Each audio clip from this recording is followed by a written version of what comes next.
এই মুহূর্তে আরো একটি গুরুত্বপূর্ণ খবরে নজর রাখবো। ফের বাঘিনীর আস্তানা বদল। শুক্রবার মানবাজারের পায়সাগোড়া জঙ্গলে ছিল বাঘিনী। রাতে বন দপ্তরের রাখা জাল টপকে পালায়। বর্তমানে বাঁকুড়া রানীবাঁধ এলাকায় রয়েছে বাঘিনী, এমনটাই কিন্তু সূত্রের খবর।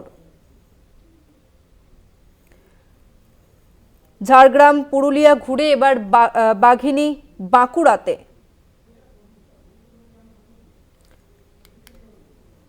ফের বাঘিনীর আস্তানা বদল। শুক্রবার মানবাজারের পায়সাগোড়া জঙ্গলে ছিল বাঘিনী। রাতে বন দপ্তরের রাখা জাল টপকে পালায়।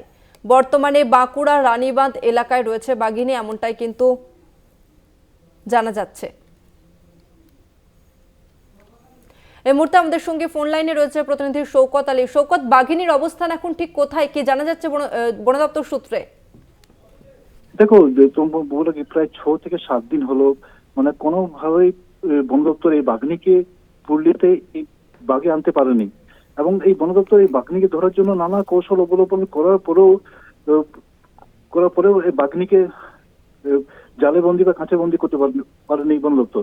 অন্যদিকে এই বাঘিনী মানবাজার 2 নম্বর ব্লকে গতকাল অবস্থান করলেও আজ ভোরের দিকে এই বাঘিনী মানবাজার 1 নম্বর ব্লকে ধারণা যে গ্রাম সংলগ্ন এলাকায় জঙ্গলে অবস্থান করার পর এই বাঘিনী বর্তমানে এখন ধারণার জঙ্গল থেকে বেরিয়ে বাঁকুড়ার জেলার রানীবাঁধ এলাকার গোপালপুর জঙ্গল অবস্থান করছে বলে বন দপ্তর সূত্রে খবর।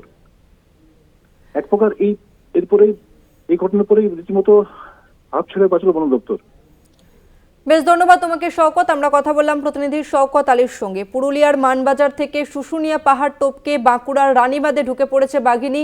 স্বভাবতই বাঘিনীকে ঘিরে এবার বাঁকুড়ার সংশ্লিষ্ট তল্লাটে যেমন আতঙ্ক ছড়িয়েছে, তেমন একই সঙ্গে এই কৌতূহল তৈরি হয়েছে যে এরপরে কোথায়, এরপর কোন জায়গায় যাবে বাঘিনী। তবে কি আবার সেই লালগড়, এই প্রশ্ন কিন্তু ঘোরাফেরা করছে।